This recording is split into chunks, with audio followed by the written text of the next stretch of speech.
ಎಲ್ರಿಗೂ ನಮಸ್ಕಾರ. ನಾನು ನಿಮ್ಮ ಶಶಿಕಲಾ ಕಲಾವತಿ.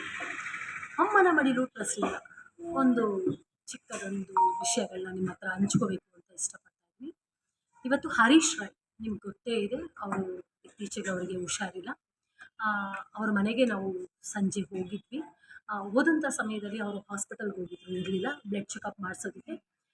ಆ ಸಮಯದಲ್ಲಿ ನಮ್ಮ ಧ್ರುವ ಸರ್, ನಮ್ಮ ಹೀರೋ ಧ್ರುವ ಸರ್ಜಾ ಅವರು ಒಂದು ಚೆಕ್ಕನ್ನು ಕಳಿಸಿರ್ತಾರೆ ಅವರಿಗೆ. ಅದು ಸಣ್ಣ ಅಮೌಂಟ್ ಅಲ್ಲ, 11 ಲಕ್ಷ ರೂಪಾಯಿ ಚೆಕ್ಕನ್ನು ಕಳಿಸ್ಕೊಟ್ಟಿರ್ತಾರೆ. ಅದು ನೋಡಿ ನನಗೆ ಒಂದು ನಿಮಿಷ ಶಾಕ್ ಆಯಿತು. ಇಷ್ಟು ಸಹಾಯ ಮಾಡ್ತಾ ಇದ್ದಾರಲ್ವ ನಮ್ಮ ಧ್ರುವ ಸರ್ ಅಂತೇಳಿ ಅವ್ರ ಬಗ್ಗೆ ತುಂಬ ಹೆಮ್ಮೆ ಅನ್ನಿಸ್ತು ನನಗೆ. ಒಬ್ಬರು ಕಲಾವಿದೆಯಾಗಿ ಅವ್ರ ಜೊತೆ ಕೂಡ ನಾನು ಕೆಲಸ ಮಾಡಿದ್ದೀನಿ.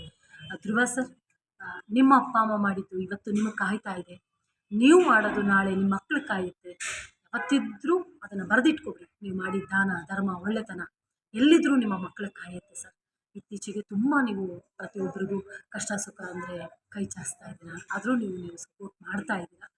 ದಯವಿಟ್ಟು ನಿಮಗೆ ನನ್ನ ಕಡೆಯಿಂದ ತುಂಬ ಹೃದಯದ ಧನ್ಯವಾದಗಳು ಸರ್. ಯಾಕೆಂದರೆ ಈಗಿನ ಕಾಲದಲ್ಲಿ ನನ್ನ ಆಶ್ರಮನೇ ಸಾಕ್ಷಿ. ಅಪ್ಪ ಅಮ್ಮ ಸತ್ತರೆ ಮಕ್ಕಳು ಬರೋದಿಲ್ಲ, ಅಣ್ಣ ತಮ್ಮದಿರು ಸತ್ತರೆ ಯಾರೂ ಬರೋದಿಲ್ಲ. ಅಂಥದ್ರಲ್ಲಿ ನಿಮಗೆ ಸಂಬಂಧನೇ ಇಲ್ಲ, ಆದರೂ ಒಬ್ಬರು ಕಲಾವಿದರು ಅನ್ನೋ ಮಾನವೀಯತೆಯಲ್ಲಿ ನೀವು ಇಷ್ಟು ದೊಡ್ಡ ಅಮೌಂಟ್ನ ಸಹಾಯ ಮಾಡಿದ್ದೀರಾ. ನಿಮಗೆ ತುಂಬ ಹೃದಯದ ಧನ್ಯವಾದಗಳು ಸರ್. ಯಾಕೆಂದರೆ ಹೋಗ್ತಾ ಇರೋ ಜೀವನ ಉಳಿಸ್ಕೊಳ್ಳೋದಕ್ಕೆ 11 ಲಕ್ಷ ರೂಪಾಯಿ ಅವರಿಗೆ ಇದು ಎಷ್ಟು ಒಂದು ಕೋಟಿ ಸಮಾನ. ಯಾಕೆಂದರೆ ಒಂದೊಂದು ರೂಪಾಯಿನೂ ತುಂಬ ಪವಿತ್ರವಾದದ್ದು ಈಗ. ಯಾಕೆಂದರೆ ಹೆಂಡತಿ ಗಂಡನ್ನ ಉಳಿಸ್ಕೊಳ್ಳೋಕ್ಕೆ ಸಾಹಸ ಪಡ್ತಾ ಇದ್ದಾಳೆ ಆ ತಾಯಿ, ಮಕ್ಕಳು ತಂದೆನ ಉಳಿಸ್ಕೊಳ್ಳೋಕ್ಕೆ ಕಣ್ಣೀರಲ್ಲಿ ಕೈ ತೊಳಿತಾ ಇದ್ದಾರೆ.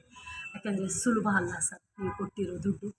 ನಿಜವಾಗ್ಲೂ ಹೆಮ್ಮೆ ಪಡಬೇಕು ನಮ್ಮ ಕನ್ನಡದ ಹೀರೋ ಮೇಲೆ.